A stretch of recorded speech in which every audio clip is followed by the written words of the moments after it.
What is up, everybody?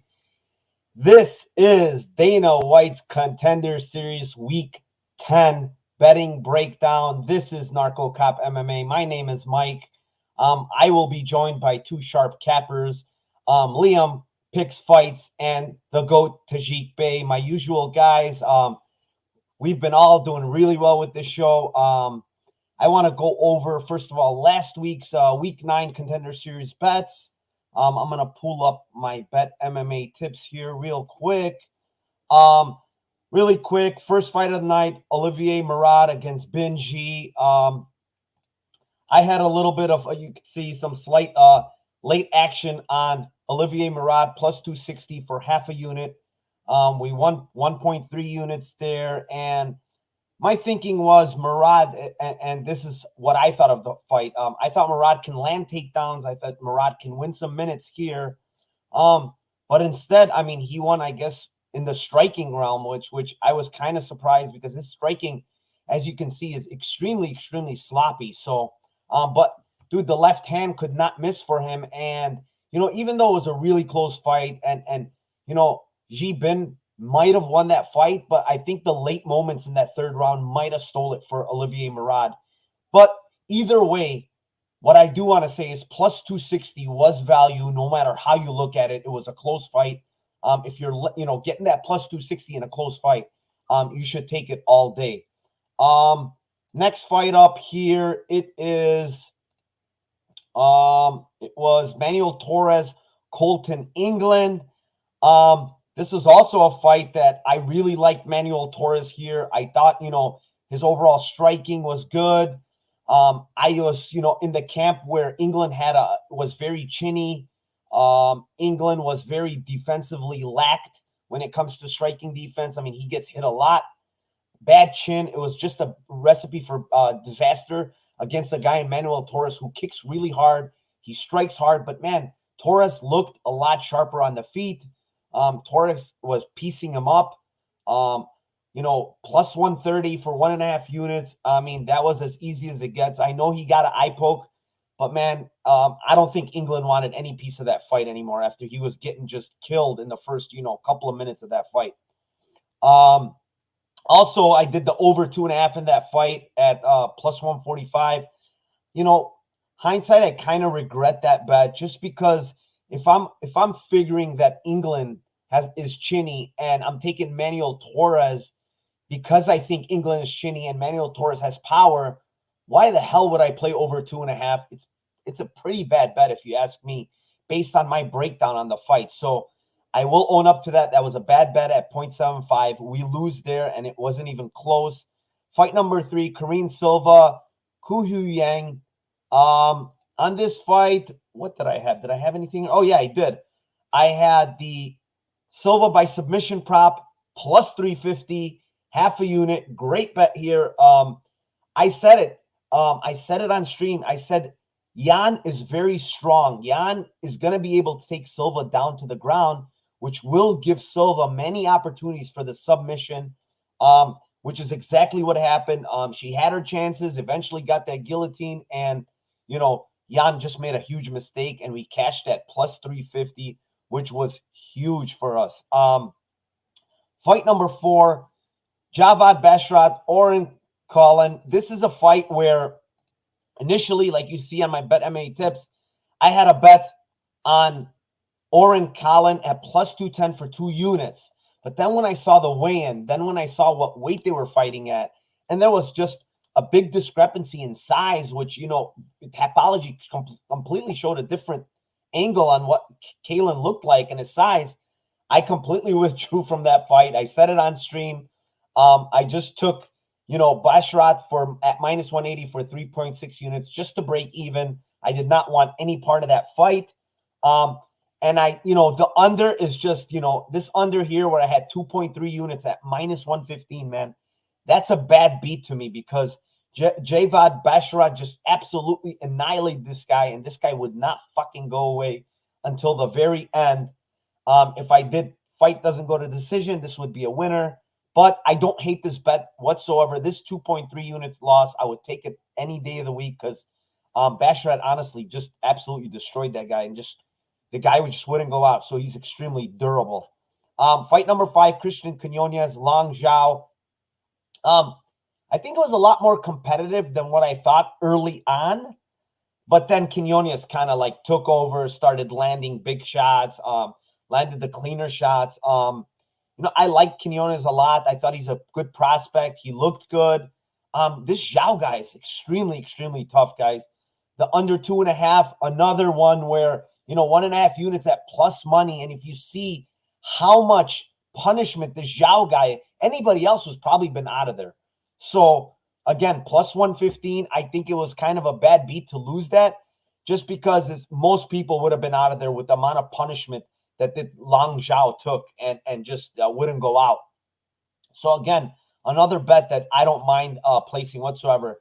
Last fight, Godzilla Zurov against Janze Silva.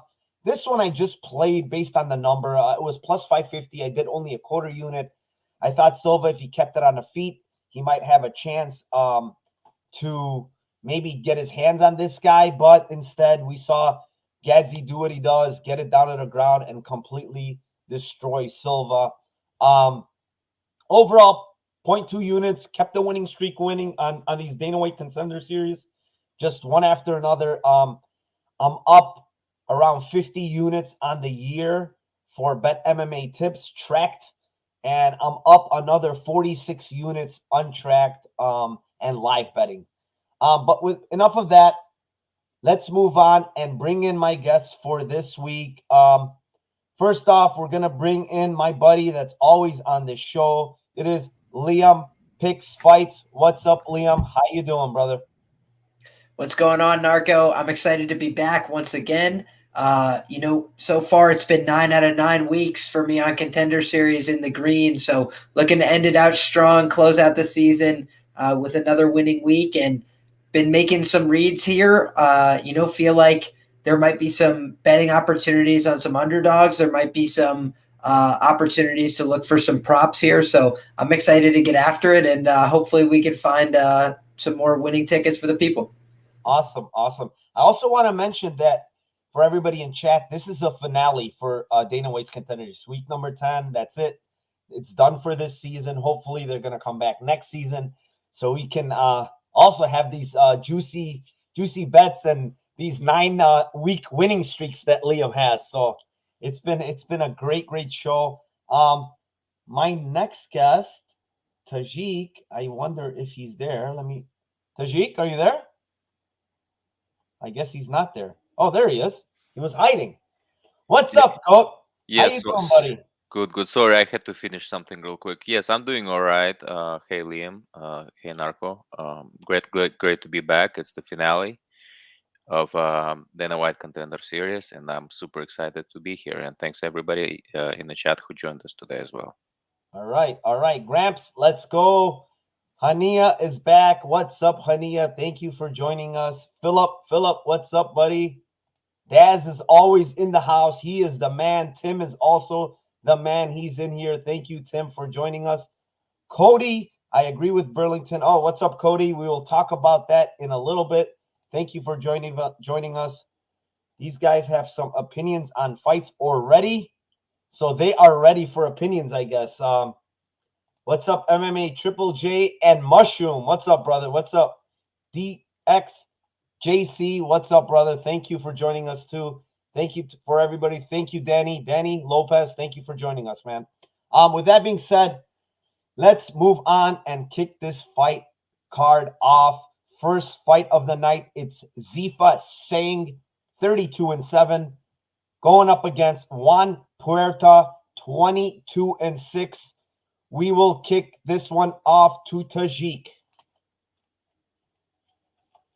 Yeah, with Zifa Shang, it's he's an interesting character. I mean, the guy is riding a 20-fight win streak at the moment. Coming out of the Chinese MMA circuit.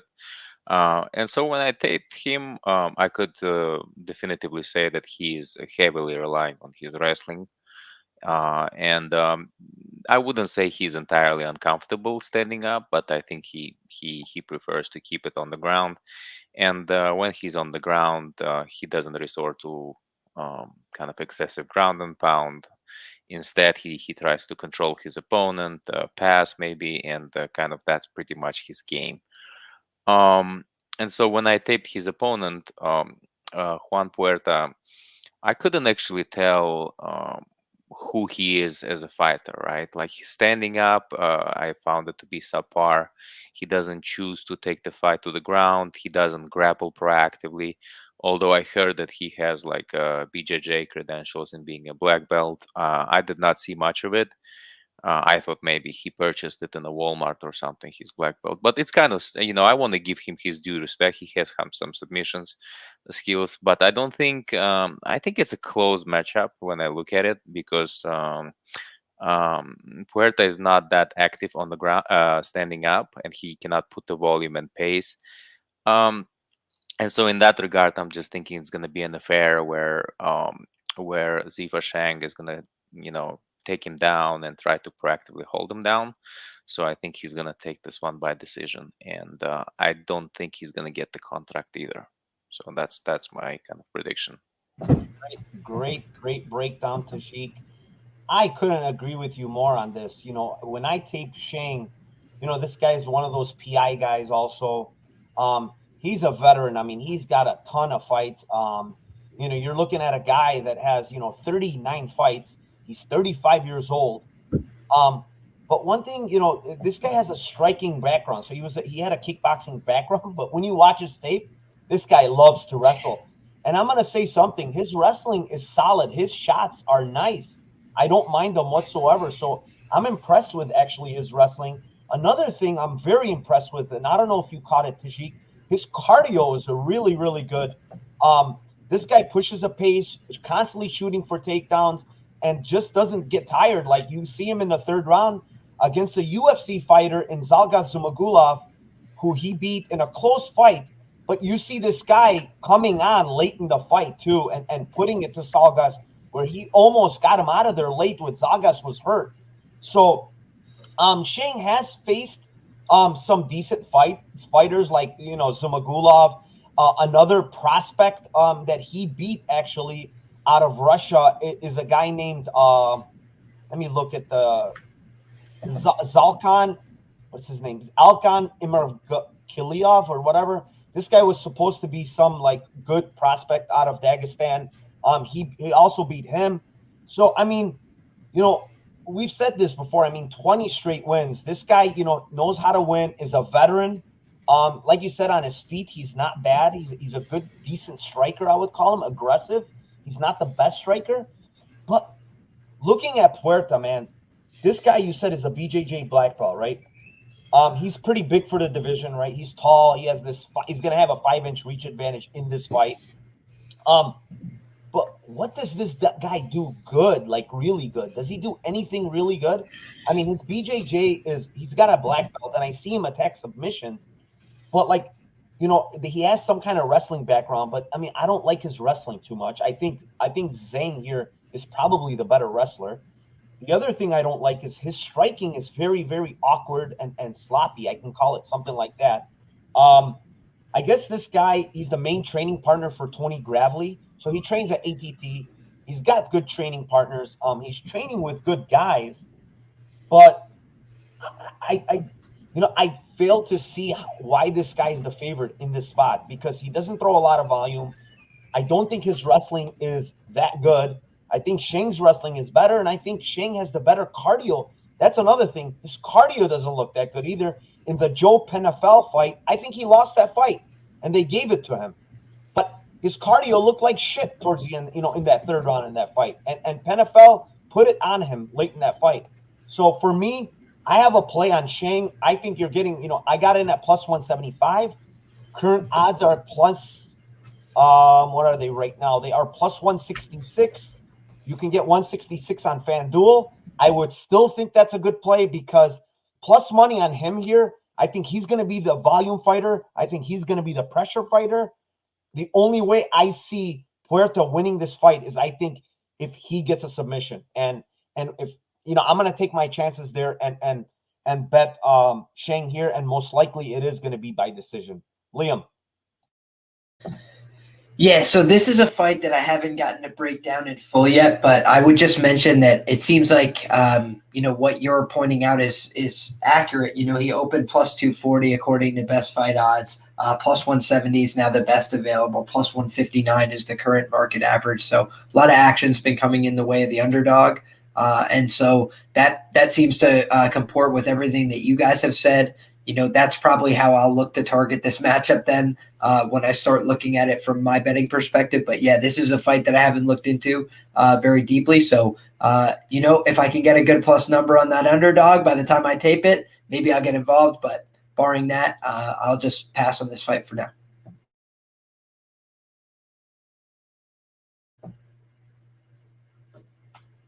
I think you're muted. You're muted. Oh, sorry. Anaconda, what's up, man? Sorry, guys.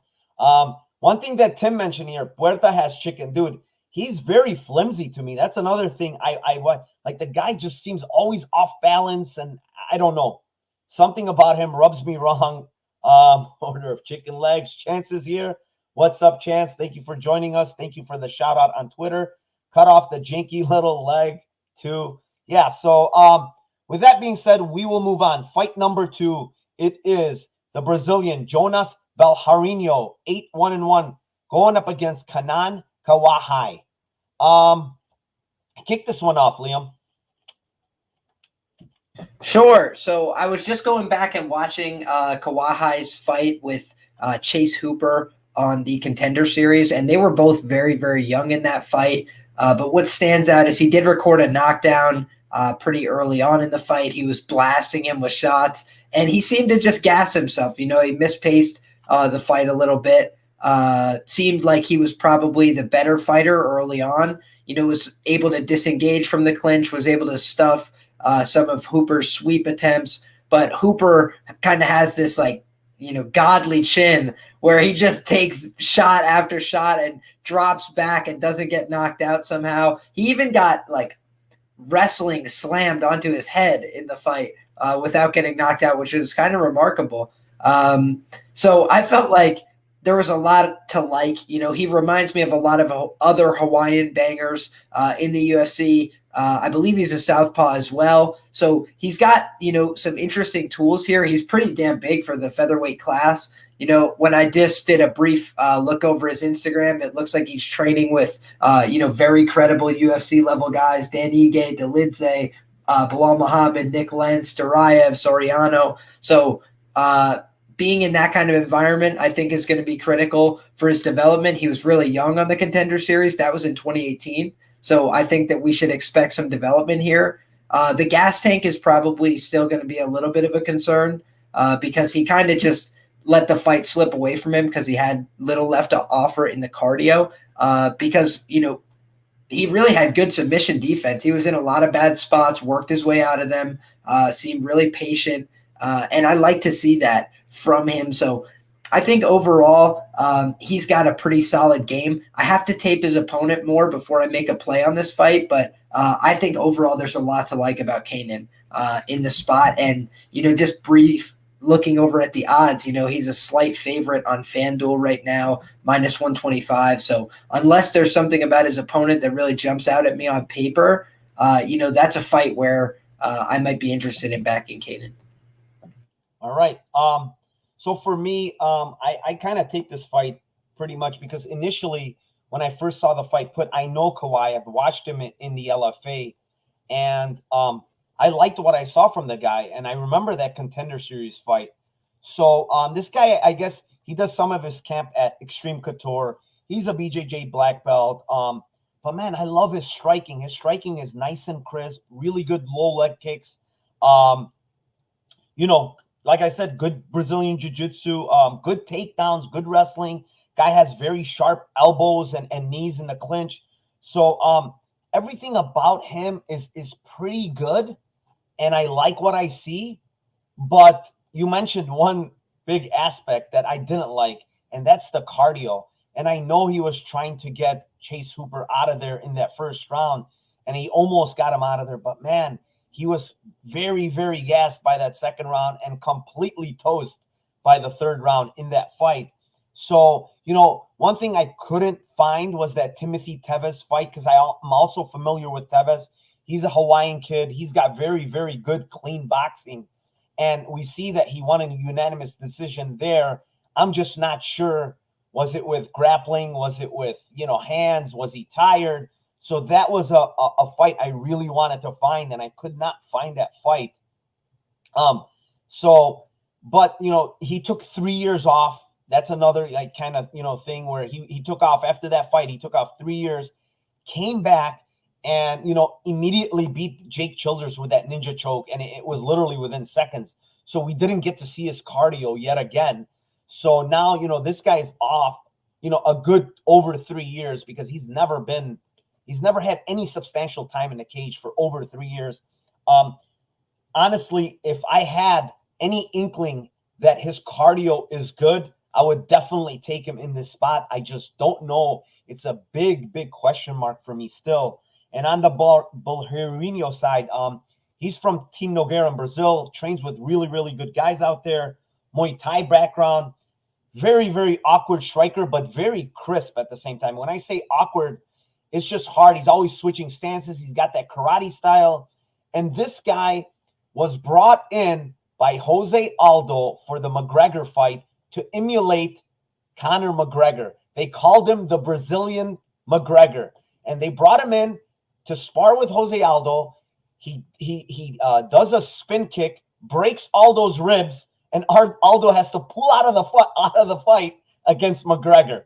So, I mean, you watch this guy in the ring. He's a madman, dude. He's trying to kill people with his kicks, and he's got really, really good body kick, really good head kick. I mean, his kicks are extremely strong, but his hands, it's like it's only his left hand. That's all I see from this guy is a straight left, overhand left. Never really throws in combination. It's one punch at a time. One thing with also I want to point with this guy is he's only fought one time, guys. One time in the last 5 years. That is a big, big question mark. He only has 10 fights. I don't know what the hell he's been doing. But, in his prime, 25, 26, this guy's only fought one time. Now he's 31, and here he is on the Contender series. His cardio seems to check out. I've watched some of his tape. He's throwing all these explosive movements, but he still has the cardio. The one thing I will say is this guy, his striking defense is not very good. He got knocked out in his only loss by a guy in his name of Silva, Valdinha Silva, who was throwing absolute bombs on him throughout the fight until he caught him. And this guy is very, when I tell you he's wild as in his kicks. They're crazy high kicks, low kicks, spinning kicks, all types of kicks. So his game is predicated on a lot of kicking game, but he doesn't have a lot of volume. This guy doesn't throw a lot of volume with his hands. He wants to just catch you with those big shots with his kicks and flying knees, I should say. At the end of the day, I have a bet over here on plus 800 by KO for Kawhi, because I think his hands are really good. He's got power in his hands. You could see it. You're giving me a big plus money number against a guy that leaves his chin out there when he's doing some stupid stuff, and it's plus 800. I'll take it. I bet a half a unit on it. Another thing I did play is the fight doesn't go to decision, minus 185. I also don't see, one way or another, this fight, just how this Barelho guy fights, it's one way or another, one of these guys is going to get stopped. And most likely, I think it's going to be Barelho, because Kawhi is more solid when it comes to defense. And I can't say the same thing for Jonas. Tajik, what do you got for us, brother? Yeah, no, I agree with a lot of things what you guys have said, and I also agree with a lot of things that were said actually in the chat, particularly with Billarino's volume. I don't think his volume is actually there. He's up there in age. He hasn't fought in a long time, so it's very hard to see actually from both sides. It's very hard to kept this fight because prolonged absences and injuries, have kind of pursued both of the fighters. And so where exactly are they right now, in terms of their preparation for this fight is not known. So I think for betting purposes, just like a money line wise, it's not. I don't recommend this bet. Like just in general betting either side, it's just like too volatile, and there is no edge. I think it's kept kind of from the Vegas perspective pretty accurately, right? And it's very conservatively also because, and it doesn't give us anything, and that's definitely not my type of bet. I like your bet, Kanan by KO. I think it's, why not? Last week I bet Hu Yazong by submission. So and unfortunately that went on the record. But so why not, right? Why not Kanan by TKO? Why not? With Bill Carino is a little bit tough, right? He's very unorthodox. Um,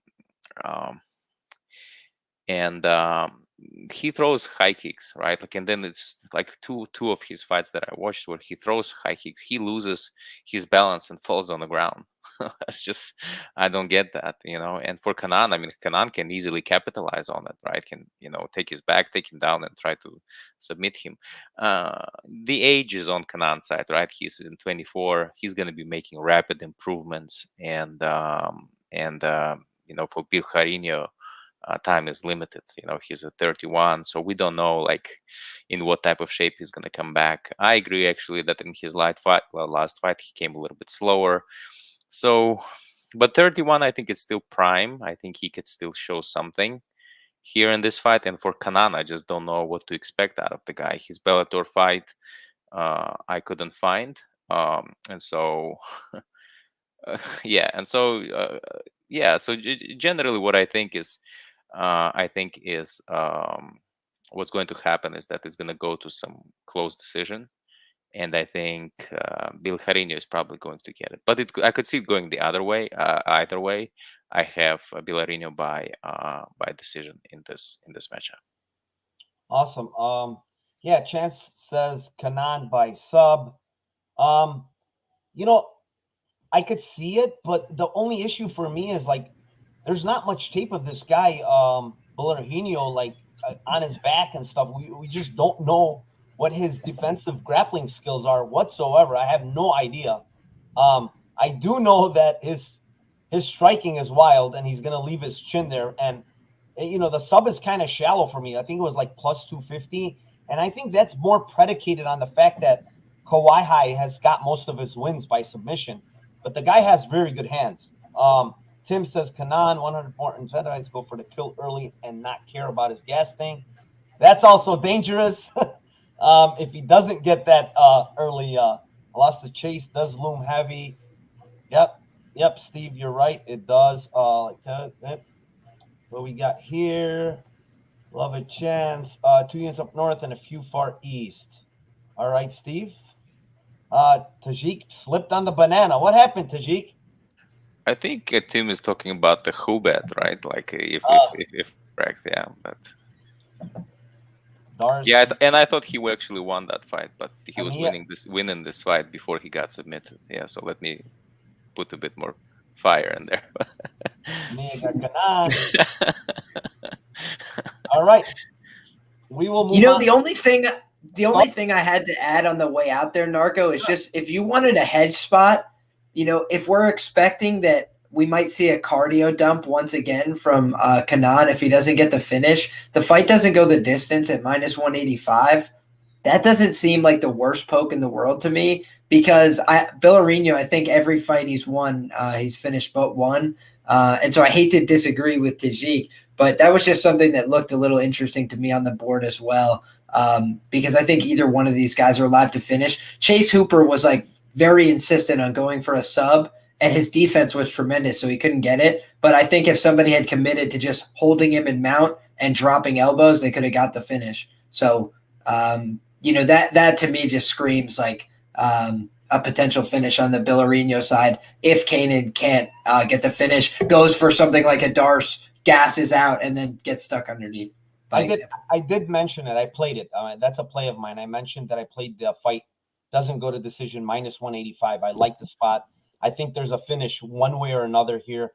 What I also will mention is that we couldn't find it yet, but I know DraftKings will drop it soon, is I do like as a hedge, if you have the Kanan side, I think a nice hedge would be like a round 3, round 2 prop on the other side if you get a nice number, because again, he might gas going for it early, and if you have those tickets, it's going to be a nice little cushion for you.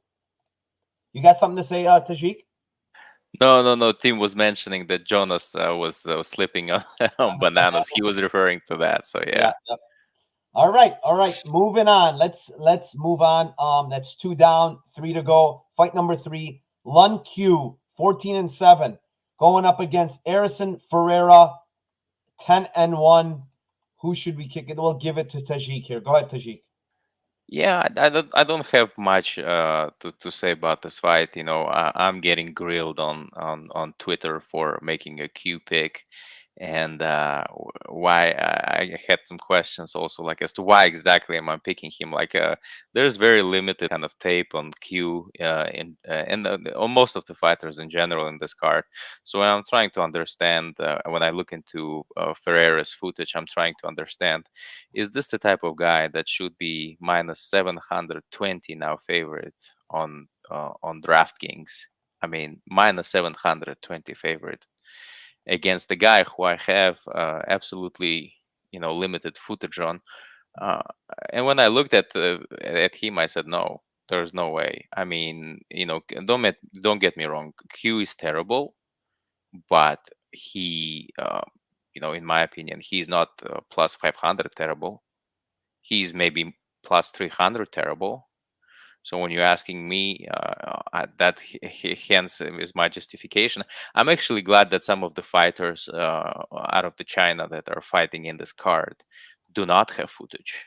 It's actually, it's a known unknown for me, and that's, I think, what helps me and gives me a little bit more confidence in those guys. Because if I opened up their footage and I saw how terrible they were, I would have a validation, that these bets are terrible, and I would have never betted on them. So again, when I look in this fight and I look at the guy who is like minus 720 favorite, I ask myself, is he this much of a favorite?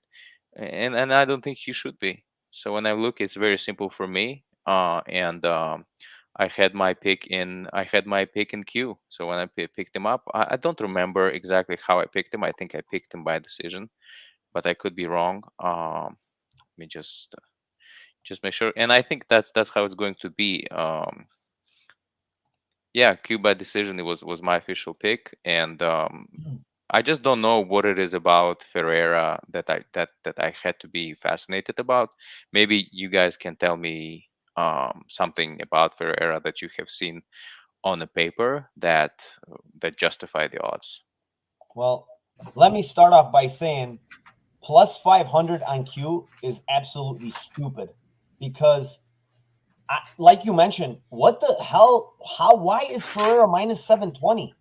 He's been rocked in almost every single fight I've watched. He fought a guy that was 1-5, guys, and he got rocked like 2 different times in that fight. I mean, this guy's in there just absolutely chucking bombs. Caution to the wind. He doesn't care what happens. He's trying to get his guys out of there. But at the same time, he's getting hurt. You go back and watch Ferreira against Johnny Santos. Johnny Santos had him actually almost out of there in that fight in the first round, and somehow he survived.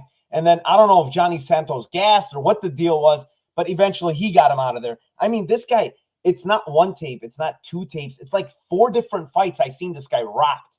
And it's like, dude, this guy got rocked against the 1-4 guy. The guy, Edwin Vieira. Go watch that fight, guy. He's 1-5 now. He got rocked like 2 different times in that fight. And it's just like, this guy's minus 720 now? For what? What's the reasoning? I don't understand. He has power. Yeah, I'll give him that. He has a lot of power in his hands. But you know what? I'll say something about Q. The one thing he's really bad at is takedown defense and being on the ground. Something that Ferreira really doesn't do. I saw him do 1 takedown in all of his tape, and that was against Santos in that fight when Santos rocked him. He went for a takedown, took him down. He had him down for a little, and Santos got out of full mount somehow. This 1-4 guy got out of full mount. So listen, guys, plus 500 is absolutely insane. If this line keeps going up, I'm going to keep adding to it because I have a plus 500 ticket. I added a little more at plus 525 when it went up to 525 on Bet Online. and I'm going to fucking keep adding if this thing goes up, because this guy Ferreira to me is here just for violence. I'm not saying he could definitely win and he could definitely knock this Q guy out, but I also see Q probably catching this guy too because he's so damn wild. And Q is actually a decent striker. You go watch the Aliyah fight.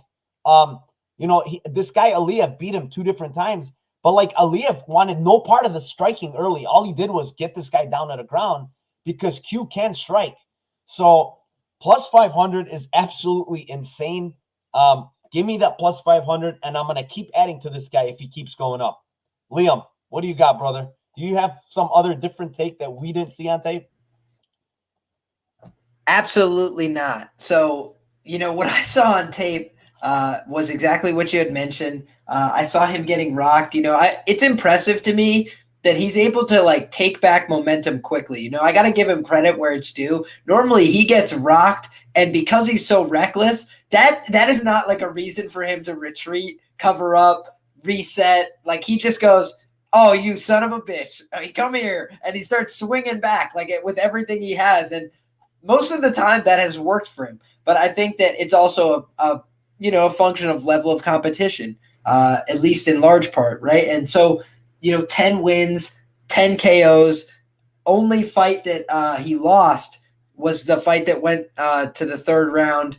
So I'm like, oh, I don't like to see that 100% already. Then you're telling me he's a big, massive favorite. I'm like, that doesn't make sense to me. So I went ahead and put 0.45 units on the KO line at plus 900 because I think that that's just an absurd line. I've seen this guy get hurt in every piece of footage I've ever watched of him. So it's like to believe that he can't get put out is a little silly in my opinion.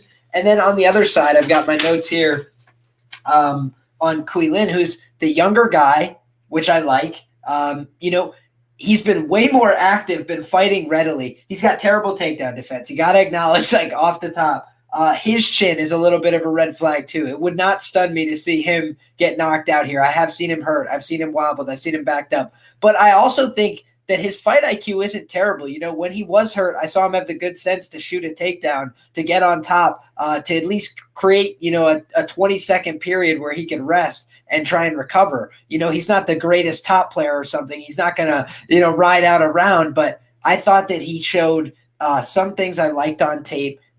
And granted, guys, this is terribly limited footage of both these guys. So with that limited amount of data that I have available to me, I just don't see how I could be backing Gatto at the price, at minus 700. Where's your margin? Where's your edge? There isn't really one to have. And yet on the other side here, am I rushing to the window to back, WFL Wars fighters? No, but people that fight, in a couple of these different regional scenes, getting as much experience as they can in their local scene, I can't hate on that. And training with Zhu Rong, Suma Derji, another person that's fighting on the card, that we're going to talk about coming up here. So this is a guy who's actually training with like fighters of this ilk, not like some of the other, fighters where I looked and I didn't see those UFC tested names. I see just regional level fighters and WFL Wars fighters. These are like legitimate credentialed guys. And so I don't think that Colin is like a terrible fighter. He's 24. He's young, could have made improvements here, been a little bit more active. So I'm probably going to end up taking, about a quarter to half unit shot on the money line and, a 0.45 unit shot on the KO line at plus 900. Yeah. I mean, unless, the books know something we don't know about this guy Q, and like he's completely dust or something, he's a walking corpse, but plus 500 is absolutely insane for a minus 720 for a guy like Ferreira's skill set is just not something, and to think about it, knowing that Ferreira's such a madman and he likes to get those knockouts, and this is the Dana White's Contender Series and he knows he needs a knockout, it just makes me more confident that he's not ever going to grapple, because the only worry I have here is if he really grapples hard, because we do know Q Lou or whatever, his takedown defense absolutely horrendous. But if he gives us the chance and leaves this standing, I think we have a chance at plus 500. I didn't want to really, I know you got the plus 900 on a knockout, but the line is so damn big already. I didn't want to get kind of too cute and hit the knockout prop at plus 900, but I don't mind it either based on all the damn times this guy's been rocked. Go ahead, Liam. Sorry. Well, the way I'm structuring this bet, if he wins outright, I profit for sure. Like I would still guarantee profit. Okay. However, if he wins by knockout, then we're going gangbusters. I got you. So you're doing both of them. Okay, perfect. Exactly. Stack the wagers. 0.45 and 0.25 is what I have now. And if that changes, I'll tweet it out. Makes sense. Nice. Hania is, I'm scared to parlay other Chinese fighters. Yeah, this Hania, do not parlay this guy, please. It's plus 500. Just take him straight. And if he wins, it's like winning a damn parlay because he's plus 500. Mike, there will be only one guy who is going to be parlaying Chinese guys. Who is that guy? Can you tell us? You looking. Do I have to wait till the end? Do they have to wait till the end of the show? No, they don't. It's gonna be me. No, but here's the thing. I understand. What I wanted to say is that I understand the logic of not betting Chinese fighters this year. It's been a terrible year for Chinese fighters in the UFC. I think somebody mentioned it in chat. One of our followers is that, hey, it's I think outside of Song Yadong, I think, or something like that, there was just nobody, not a single Chinese fighter has won this year.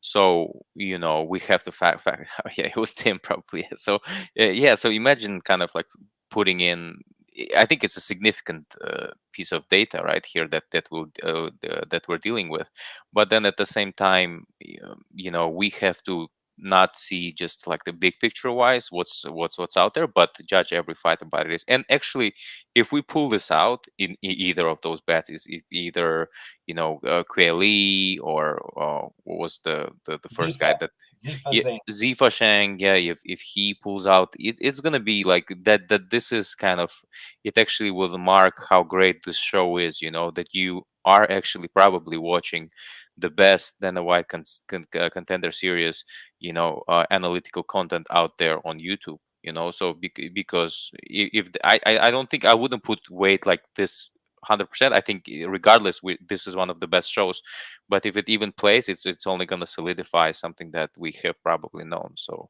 I absolutely understand the hesitation of betting on the Chinese fighters this season, this year, just in general, but we see so much value that it's very hard to bypass.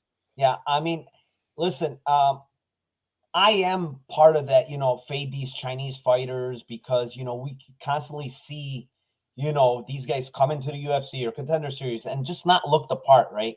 And being bragged about that how they're doing well over there and not looking the part when they come to the UFC.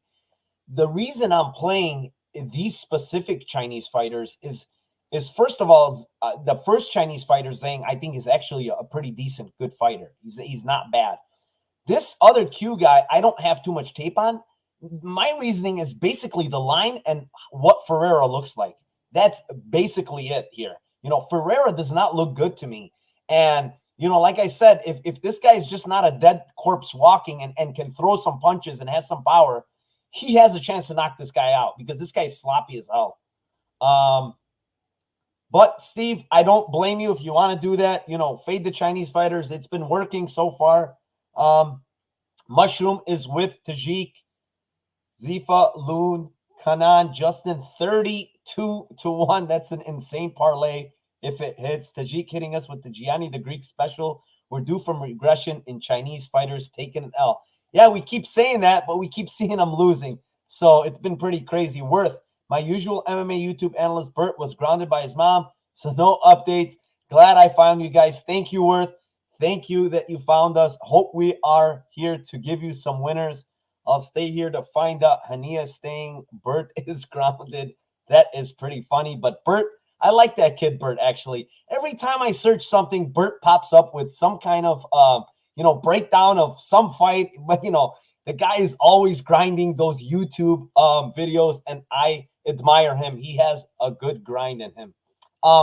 48 of us in here. Thank you very much to each and every one of you. This is the last Dana White's Contender Series week. The season's done. It sucks, but it's been a great run. With that being said, let's move on to fight number 4. It is Johan Lioness 7-0 going up against the 6-0 Justin Burlinson. I will give this one to Liam because I think he has some passionate takes on this fight. I do, as a matter of fact, Narco. And again, I'm going to flip my notes one page back so I can get, the best information I can for the people. This was the first fight that I broke down. I love it, man. The yellow legal pad. What else are you going to do? I actually normally take notes on my computer, funny enough, but wanted to try something a little different, try and power through a little more tape. So felt like I got a lot down that was interesting about this fight. Number one, I don't want to discredit Lionessi in the spot. Coming from CFFC, very good regional scene. I think that, overall, we've discussed in our Twitter DMs today, this guy's been fighting a pretty credible level of competition, was able to get his last opponent out of there. His name escapes me now. Evan Cutts out of there, where a lot of guys who are pretty talented weren't able to do so. So obviously there's some talent on the Johan side here, but Justin Burlinson really impressed me. He's got a lot of experience, and he looked very good in a variety of positions. He puts a tremendous amount of pressure on people, and I think that's the style you're going to need to beat somebody like Johan. Johan, when he has space, time to work, is very dangerous, man. He kind of overswings and throws everything with 110% power, but when he lands, he really hurts guys. He backs them up, and he can really throw 2, 3, 4 damaging shots behind one another in the advance. So when he's on the front foot, he can be a pretty effective fighter. But I think that when he gets pressured backwards, he does not look as good. I think, moreover, his cardio starts to wane a little bit. He likes to get people out of there early. He's capable of doing it. But if he fails to do so, I think he starts to, huff, puff, look at the clock a little bit. Some concerning tendencies, in my opinion. And for that reason, I think Burlinson's pressure is going to get to him. I think it's going to bother him. I think Burlinson is going to be able to get top position here. He's got really slick trips. He forces guys into the clinch, starts striking with them, gets them to commit to a knee, a punch, something like that, and then just trips out the leg. Pretty low energy takedowns. I like that about his game. Able to advance positions on the ground. I like that as well. His ground and pound is ferocious. I kind of wanted to avoid picking a specific finish prop here because I think he's so effective at both the ground and pound and the submission transitions. So, this guy really impressed me. Doesn't have the longest pro record, and all of his fights ended inside the distance, but he has won decisions on the amateurs. His only loss, I believe, ever was to Adam Proctor or Joe Proctor. I forget what the gentleman's first name was, but that was his only – Adam Proctor. That's his only amateur fight before he went on to have a very successful pro career as well. Lost to Mason Jones in his most recent Cage Warriors bout, but had been on a tremendous run prior. So, this is not a bad fighter by any means. And I think that, I kind of got a pretty good price here, in my opinion. I played the fight ends inside the distance at -190, so fight doesn't go. And then I played Burlinson to win inside the distance for 1.75 units at +105. That line has been bet down to +100. Most other places in the market, it's -105, it's -110. And, I think that more often than not, Burlinson is going to be the one who wins this fight. He's going to win it inside the distance. He's going to be able to break him down the stretch. He's going to be able to get on top. He's going to find opportunities to hurt and damage with the ground and pound and either force a submission, as occurred in the only loss for Johan in the amateurs. And, what also stood out to me here is Johan, I think he's only been fighting since 2016. I have to double check my notes, but, he hasn't had this tremendous belt of experience, whereas it looks like a tiny bit of experience, 6-0 as a pro, way more cage time, way more fighting experience on the side of Justin Burlinson. So I'm going to end up on the Burlinson side here. I believe that either way, this fight is more than likely going to end inside the distance, no matter who wins. And I think that Burlinson has more finishing upside, so I'm going to take him in the spot. Great, awesome breakdown, Liam. I like everything you said. Um, Burlinson, 24 years old, but don't let that age fool you. This guy has a ton of amateur experience, has a ton of amateur fights. Even though he only has 6 pro fights, this guy is very experienced in the MMA ring with a ton of amateur fights. Um, I do like what I see from this guy. I like his boxing. He tends to throw hard when he gets, when he pressures people against the cage. The guy is a very pressured. He puts a lot of pressure on guys, always backing him up. Guy is big for the division. I mean, really thick, nice build. Very good takedowns. A strong dude. You can tell he's strong. Um, he has a lot of power in his hands too, man. Like you see it. I mean, he's hitting people. He's hurting people. Very good ground and pound. I like how he works the body. This guy is not going only to the head. You watch him on tape against Bear. He hits you to the body, so he's not just aiming for that head. He knows what he's doing, even in the striking realm. The one little knock I have on this guy is he hasn't fought the best of guys in the pros or even in the amateurs. I didn't really see any names that stuck out to me. But, his experience as far as fighting guys in the pros, and the best guy he's fought is David Bear. I think David Bear won that first round against him, took him down, had a lot of time on him. But I'm not expecting Johan to absolutely get any takedowns here. I don't think he's going to do anything like that. The only thing that worries me in this fight is if Burlinson decides to just sit there and try to exchange with Johan in the pocket or against the cage and give Johan that chance to land that big bomb, because, man, this guy has a lot of power. He goes to the body real nice. He's really long too, really long arms, so he can catch you at the end of that punch. The guy has a very good jab. I like his jab. He's got some good leg kicks too. But you mentioned one critical thing that I hate when I'm watching these MMA fighters, and I hate to back a fighter that does not have good cardio. And, Johan, I'm not going to say he has terrible cardio, but he's huffing and puffing a lot in these fights. I'll give you a little example of the fight against where he won the fight, but the fight against Troy Green, he was huffing and puffing in that third round. Even though he was still throwing, he was tired. But what I will say is the last fight against Evan Cutts is a very impressive stoppage. I mentioned this to Liam. This guy, Evan Cutts, has 17 pro fights, never been stopped. He's fought a lot of UFC guys, man. Ramiz Brahimaj, Victor Reina, Colton Smith, Sean Spencer. All these guys were UFC guys. Even though most of them are not in the UFC and Ramiz Brahimaj is there, the other guys are not. But this guy is, lasting with these guys. These guys can't get Evan Cutts out of there, but yet Lioness got him out of there with body shots. And you can see Lioness was hurting him throughout the fight. Every time he was landing, the guy has a lot of power. And that's the only thing that's making me stay away from the Burlinson side. Because if I actually knew that Burlinson was going to come here and just grapple, I would bet him with no hesitation. The line now obviously has gotten out of hand a little. I think it's minus 320. I would not recommend betting the minus 320. But if you want him, he's still minus 230 on FanDuel. So that's a decent line if you want to play that side. But what I will say is, what I do love with Burlinson here, and I mentioned this in chat, I love the round 2, round 3 prop, guys. Lioness gets tired. And if Burlinson pressures the way I see him pressuring, he's going to get to Lioness, and it's going to be probably later and not early. So round 2, round 3 props, wait for him to come out. Play those round 2, round 3 props, because I think they're going to be very live in this spot here. Tajik, I'm sorry.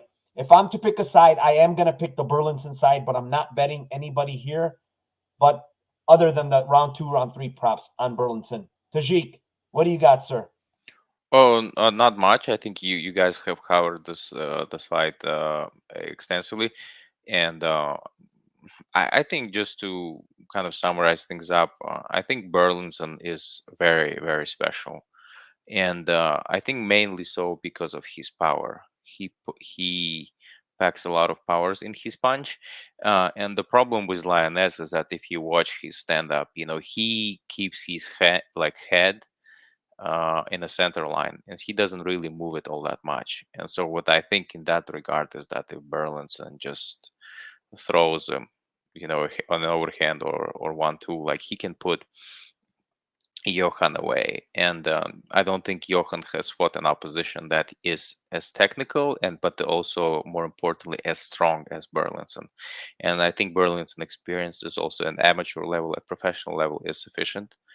And I think, honestly, the kid is special. I don't know how many.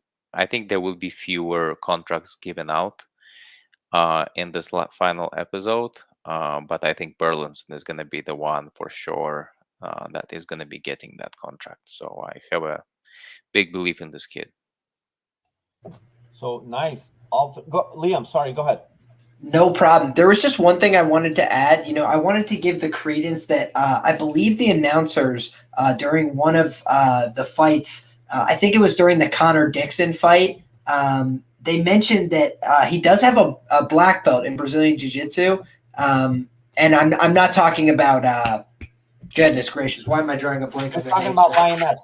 Yeah, Lioness is a Brazilian Jiu-Jitsu black belt, so I don't think he's going to get like completely out-grappled and destroyed in the first round. He seemed to have somewhat competent grappling when he's fresh, but what happened, I saw the layers of his grappling start to like fall apart a little bit as he got tired. Got into a really weird headlock exchange in one of his fights that could have easily resulted in a sub. If the guy was competent that he was fighting or was aware of the opportunity at the time. So that to me is a live possibility. And I just wanted to mention that as well. He's not like a bum grappler or anything either. I just think that every part of his game starts to look worse by round 2. Yeah, I think you're mentioning the Troy Green fight. I remember Troy Green had him in like a little headlock guillotine or whatever.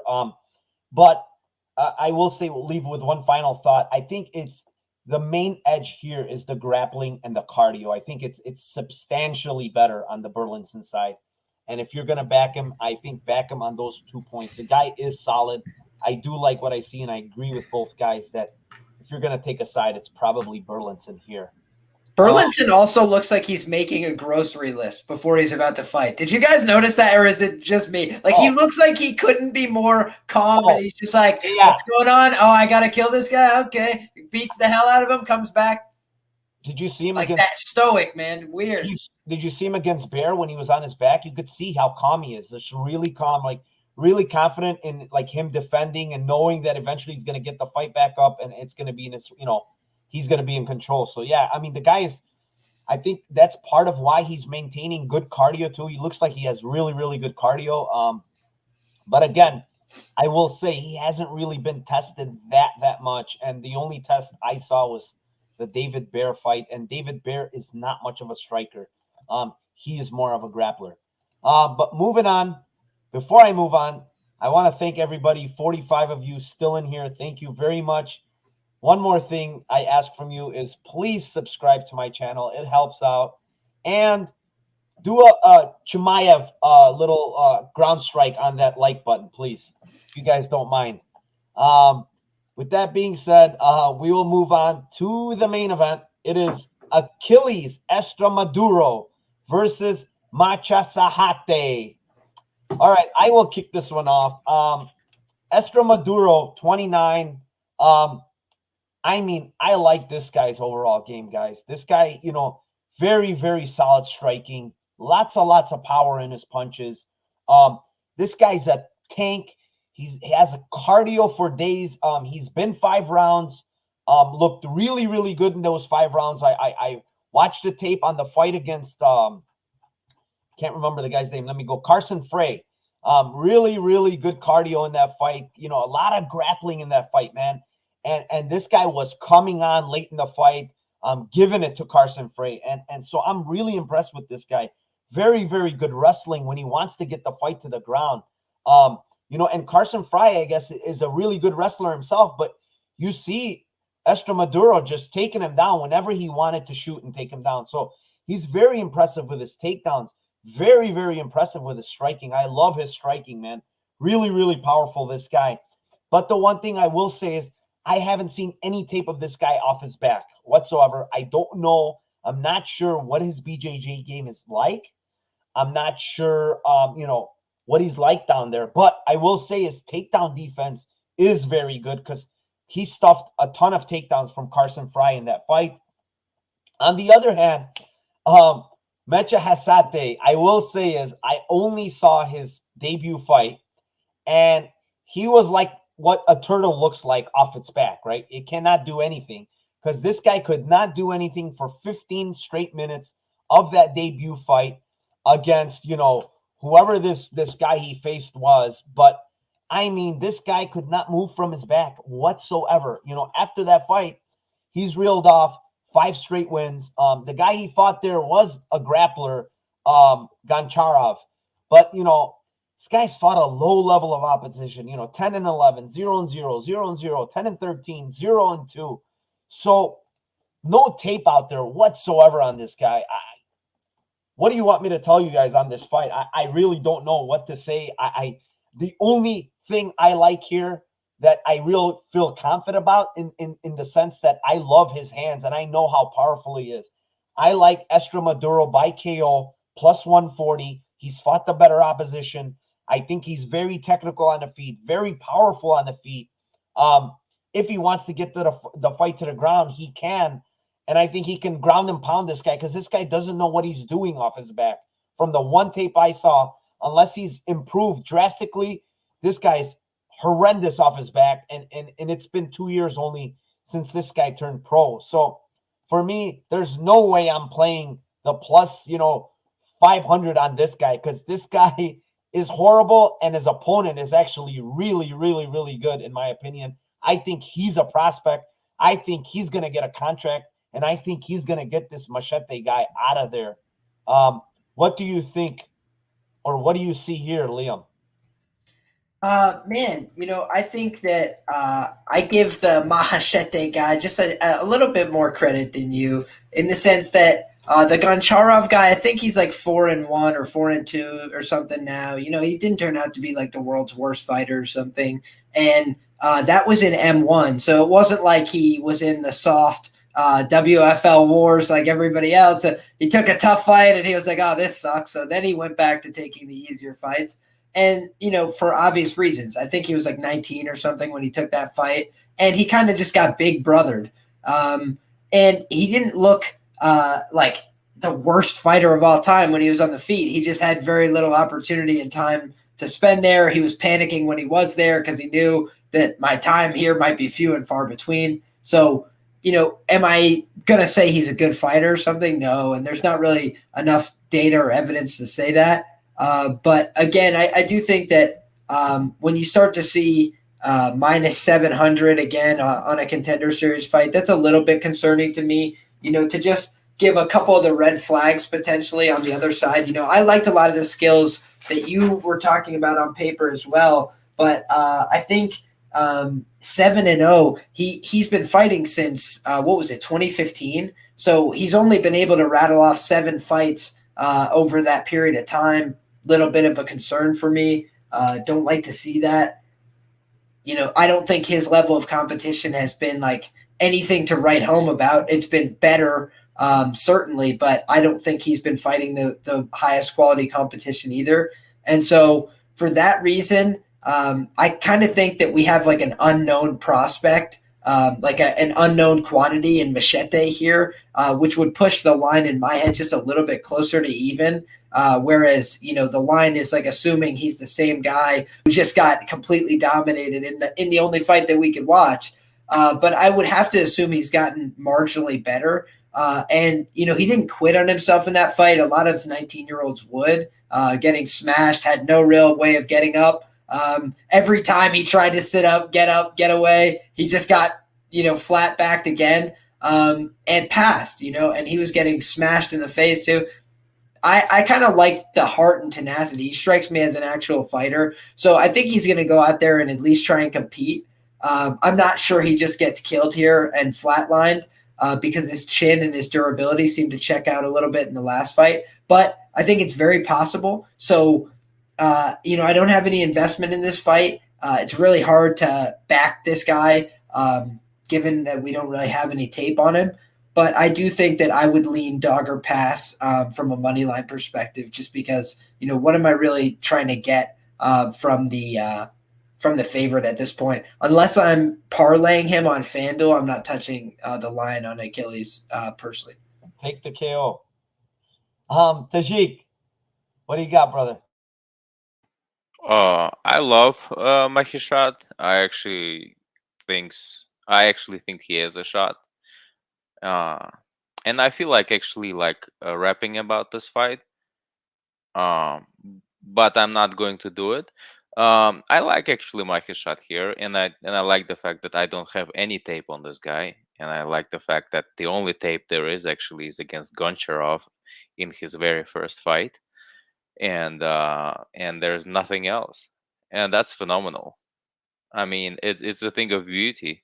Why? Because we know a whole lot about Achilles Estra. I'm not that high on Estra. Just having watched his tape, I'm definitely not minus 720 high on Estra for sure. Again, I don't understand the odds, and to me, from my knowledge, Mahishat is a boxer, so at least on the ground, standing up, he can offer a viable opposition here to Estra. And so again, I think it's a very there is a concept in predictive analytics. It's called oversimplification, and I'll give you something to the viewers maybe, and they can test that out. In the like when you're trying to figure out where to go in line, there are multiple lines in a shop, and you're trying to go. Sometimes a simple decision going straight what's in front of you proves to be more beneficial than going and trying to choose which aisle to go to where fewer carts are located. So there are multiple examples in the market, in choosing 401k, in the investment market, where the concept of oversimplification works. So when I look into the oversimplification and I look into this guy, I like the fact that straight up I have absolutely no knowledge about this guy, and I also have a little bit of a knowledge in Estra, and that is fine with me. So I'm gonna keep it very simple, and for that very purpose, I like Mahishat. And so I think he's gonna take this one by decision. I actually find Achilles pretty durable, but his volume is also not there. He's not this type of all out there type of guy who's gonna go. I think he's a measured fighter, and he's coming out against Mahishat, who is a boxer. They're gonna trade, they're gonna exchange, and I like my chances here. So I'm gonna leave it at that. Awesome. Great breakdown. Great analysis. How maybe going just straight and not picking, the one with the least carts. That I could see. Sometimes just go ahead, Liam. Sorry. What's up? Just one other thing I forgot to mention. He trains at Checkmat Martial Arts, so he is getting looks with UFC fighters. I was able to see he's training with Cole Smith, you mentioned before, UFC fighter, former UFC fighter Tristan Connolly as well. So it's not like he's not training with the right level of guy. But, I kind of agree with Tajik that getting a little bit more credit and respect than due, in my opinion. And I think it's because of, a really nice recent performance and a nice shiny 7-0 record. But I don't know. I wasn't as sold on it as I would have liked to be. And there wasn't as much footage as I would have liked to see for somebody that we're going to call minus 700. I think I was only able to find 4 or 5 fights, but maybe that's a fault of my research. I have to look a little deeper myself. Let me ask this just real quick. Maybe it's something I didn't catch, because I would love to. What didn't you like about his game? Let me ask you that. I think that let me look back at my notes, because there was something that it was mostly the level of competition. The LePage fight stood out to me as guys walked onto a lot of his punches. Obviously he throws with some power, but is he able to set up the shots and find somebody? That I'm not as sure. I've seen a lot of people that were like willing to recklessly engage. I think somebody that's able to measure their shots a little bit better and move in and out of range could test him in that. Now, that being said, I think if he chooses to grapple here, I think he could look to justify his price a little bit more because I don't think his grappling is like a complete liability. But, Tajik mentioned it as well. He's not tremendously high volume. So if he finds a kill shot here, again, more power to you. I hope for the sake of your bet, that would be sweet. But if he doesn't, I think it could look a lot sketchier, especially for the price. Yeah, and Macha's shot has never been stopped either, right? Like he's so far. So we have to look at even in a fight where he got smashed. Yeah, that fight against Goncharov, it was just a one-sided beating on the ground. He was absolutely helpless. So how is what's his name, Masaranduba, is going to knock him out? But I don't know.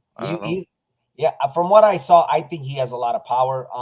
The guys he hit and another thing I do want to mention is fight over fight. And I don't know if you guys caught it, but fight after fight, this guy's improving every fight from what I saw. How old is he right now? How old is he? 29, I believe. Yeah, 29. He's 29. So he's speaking again. I think that Achilles should be a favorite. There is no doubt about it, right? But we ourselves, we have to ask ourselves: is he minus 720 favorite? No, I would never. Don't get me wrong. I would never lay that price. Uncertainty tells me he's not. So I'm definitely gonna take my shot on Macha's shot. Yeah, on Macha's shot. There you go. That about wraps it up. Thank you, guys. Thank you, Liam. Thank you, Tajik.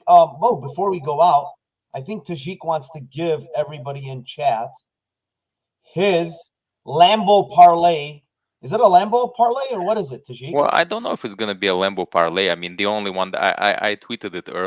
Can you guys hear me? Yeah. Okay. Yeah. I tweeted it earlier, but I think Liam had a very good input on the Kui by KO. That's the one that I'm going to be doubting. I'm going to be trying that parlay as well. But I'm going to try Shang by decision, Bilarino by decision, Q by decision or by KO. I'm going to try that one as well. Burlington by TKO, that stoppage is definitely coming. And then Macha's shot, I'm going to pick him by decision as well. So that's going to be my parlay. I think like $100 for that one gives you somewhere around $27,000 or something. I don't know. So yeah. Awesome. There you go. Awesome. Take it. I have a smaller parlay where I just basically played every fight, and I took Sang, I took Kawhi, I took Ferreira in that one. I took Burlinson, and I took Estra Maduro in a parlay. Liam, you got anything else to add? Not a tremendous amount. I'll just let everybody know some of these fights. This is my preliminary opinion, right? I wanted to get as ready as I could, write down all my thoughts, and get it ready for the showtime. But that being said, I'm going to revisit some of these things. I'm going to try and clean up my opinions before I lock in my final slate. And I do a show myself every Tuesday before the fights. So my, final opinion, my last verdict will be my official opinion. But just wanted to get you guys what I have when I have it. So now you know where I'm at and what I'm thinking. But, these opinions are subject to change and going to continue thinking these fights over. Don't hold the guy's feet to the fire just yet. Okay, guys, hold up till tomorrow. But Liam, just a little shout out. What do you want? Whatever you want to shout out on your way out. Again, thank you for coming on. I know this show is done for the season. It was great having you for most of the year. Go ahead. Tell them where they can find you and stuff, what you got going on. Absolutely, man. Appreciate it. So you can find me everywhere at Liam Picks Fights, Twitter, Instagram, and YouTube.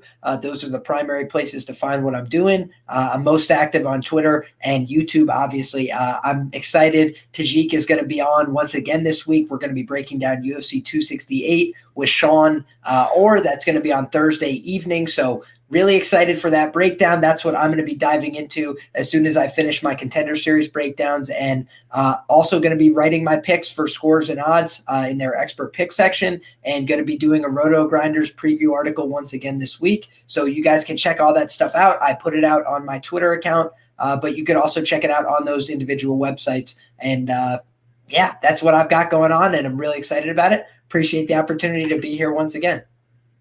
Awesome, Liam. Follow this guy. Subscribe to his YouTube channel. Great guy, great capper, on a great run. I mean, his guy's been absolutely on fire lately. On a tear. On a tear.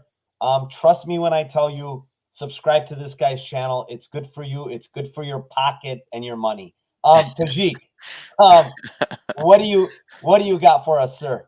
Not much, guys. I always enjoy this show. I like being on the pod with you, Mike, with you, Liam. I think we have a great vibe, great camaraderie, and I wish the same for the rest of the MMA community. And I think this is one of the reasons also why the show is successful, because we bring good insights, entertainment, but also, positive vibes. It's important to be positive. So, and you can find me on Twitter. I'm always on Twitter.